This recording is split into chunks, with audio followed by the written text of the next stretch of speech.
మా సమస్యలు ఎప్పటికప్పుడు కవరేజ్ చేస్తూ ఈ యొక్క సమాజంలో చూపిస్తున్నటువంటి మీడియా మిత్రులందరూ కూడా మాకు ధన్యవాదాలు. మండే ఎండలో సైతం పరిగెత్తి పెన్నులతో పరీక్ష రాసి గన్నులు బట్టి ప్రజలకు రక్షణ చేయాలని చెప్పేసి ఈ యొక్క సేవ చేయాలనుకున్నటువంటి మా పోలీస్ మిత్రులందరికీ కూడా నా ప్రత్యేక కృతజ్ఞతలు. అక్క దయచేసి మీరు ఒకటి గమనించాలి. నేను మాట్లాడే ముందు ఒక్కసారి ఇది ఒక్క డాటా చూడండి అక్క దయచేసి.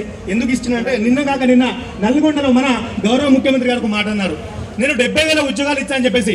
అందులో చాలా అర్థాలు ఉన్నాయి మిత్రులను గమనించండి. 70,000 ఉద్యోగాలు ఇచ్చానని చెప్పేసి అంటున్నాడు కదా, అందుకోసం ఆయనకి ఇప్పుడు 5,000తో ఇస్తానంటాడు.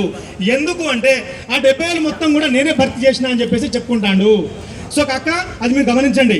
కేవలం ఈ యొక్క కాంగ్రెస్ ప్రభుత్వం ఎప్పుడైతే హయాంలో వచ్చిందో వాళ్ళు నిజంగా ఖచ్చితంగా ఇచ్చినటువంటి ఉద్యోగాలు మొత్తం సంఖ్య 14,233 ఉద్యోగాలు మాత్రమే వాళ్ళు ఇచ్చారు.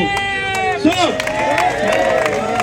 మిగతా 55,000 ఉద్యోగాలు గత ప్రభుత్వంలో భర్తీ జరిగి జస్ట్ నియామక పత్రాలు అందించి అవి వాళ్ళ ఖాతాలో వేస్తున్నారు. కాబట్టి మన గౌరవ ముఖ్యమంత్రి గారు హై స్పెక్యులేషన్ లో ఉండి అవి మొత్తం నేనే భర్తీ చేసిన కాబట్టి ఇప్పుడు 5,000 ఇస్తాను చెప్పేసి మనల్ని ఒక ఎరగా వాడుకుంటాను. కాబట్టి మిత్రులారా గమనించాలి.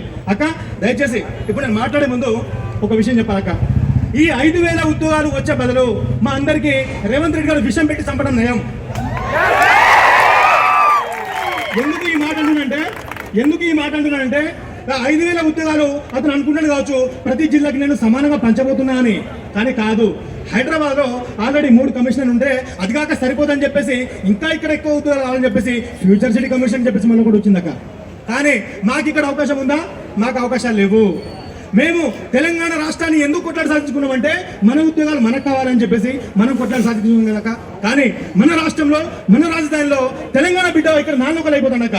సో కాబట్టి ఇక్కడ 5,000 కనుక నోటిఫికేషన్ వస్తే అందులో దాదాపు 3,000 ఉద్యోగాలు హైదరాబాద్ లోనే లాక్ అయిపోతాయి. మరి తెలంగాణ గ్రామీణ ప్రాంతం చెందిన బిడ్డ యొక్క పరిస్థితి కావాలని చెప్పేసి అడుగుతా ఉన్నా.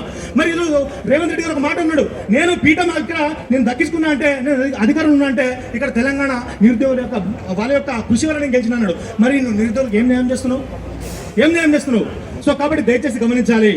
వీళ్ళు ఏం చేస్తున్నారంటే గాలం పట్టే వాడికి ఎర్ర మీద జాలి దయ ఉండదు. సో కాబట్టి వీళ్ళంతా మమ్మల్ని ఒక ఎర్రలాగా చూస్తున్నారు. ఇప్పుడు ఒక 5,000 ఇచ్చేసి మిగతా 14,000 అసెంబ్లీ ఎలక్షన్ ముందు ఇచ్చేస్తే వీళ్ళు మనకు ఓటేస్తారని చెప్పేసి వాళ్ళకి స్వరభం కోసం ఆలోచిస్తున్నారు. సో కాబట్టి దయచేసి మన తెలంగాణ రాష్ట్రంలో బతుకమ్మ పండుగని ప్రపంచానికి చాటి చెప్పిన మీరు మన తెలంగాణ సంస్కృతి సాంప్రదాయాలను రక్షిస్తూ ఇన్నాళ్ళుగా ఒక నాయకురాలుగా ప్రత్యేక గుర్తింపు మీకు ఉన్నాక.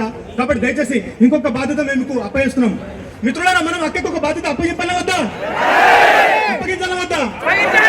బాధ్యత అప్పగిస్తున్నా అంటే అక్కకి కేవలం 19,000 ఉద్యోగాలు మాత్రమే అక్క తెచ్చే బాధ్యత కాదు. ఆ ఉద్యోగాల వెనకాల కొన్ని వేల మంది ప్రాణాలు రక్షించిన ఒక బాధ్యత కూడా అక్క తీసుకుంటుంది. కాబట్టి ఎందుకంటే 5,000 ఉద్యోగాలు వస్తే మాత్రం ఖచ్చితంగా ఆత్మహత్యలు మాత్రం మన తెలంగాణలో మళ్ళీ స్టార్ట్ అయితే దయచేసి ఈ మాటకు మా ఆవేదన మీరు అర్థం చేసుకోవాలి. సో కాబట్టి లాస్ట్ ఒక మినిట్ మాట్లాడి కంప్లీట్ చేస్తా. మా ఒక సింపుల్ డిమాండ్ అక్క, 5,000 ఉద్యోగాలు మాకు వద్దు.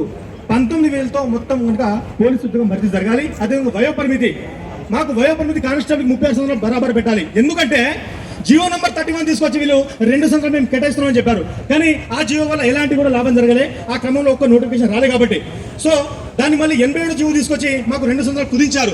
34 కాస్త 32 పడిపోయింది. కాబట్టి ఆ 87 జియోను సవరించి మళ్ళీ మాకు కానిస్టేబుల్ 30 సంవత్సరాలు పెట్టాలి, ఎస్ఐకి 38 సంవత్సరాలు ఇవ్వాలక. సో ఇలా కనుక వయోపరిమితి పెంచి మనకు 19 భర్తీ జరుగుతుంది. తెలంగాణ ఉన్నటువంటి ప్రతి ఒక్క బిడ్డకి న్యాయం జరుగుతుంది. నేను అనుకున్నాను కదా 5,000 ఉద్యోగాలు జిల్లాకు ఒక పంపిస్తే 150 ఉద్యోగాలు వస్తాయి కదా అని చెప్పి అనుకున్నాను. సో మాకు రావు అట్లా. సో కాబట్టి మాకు 19,000తో ఉద్యోగ భర్తీ జరగాలి. ఇది ఒకటి మాత్రం మీ ద్వారా ఈ యొక్క ప్రభుత్వానికి మీ సమస్య వినిపించాలి. తక్షణమే ఇది అమలు పరిచిన మేమైతే బాధ్యత మీరు తీసుకోవాలని చెప్పేసి అందరికీ కోరుకుంటున్నాక. Thank you so much.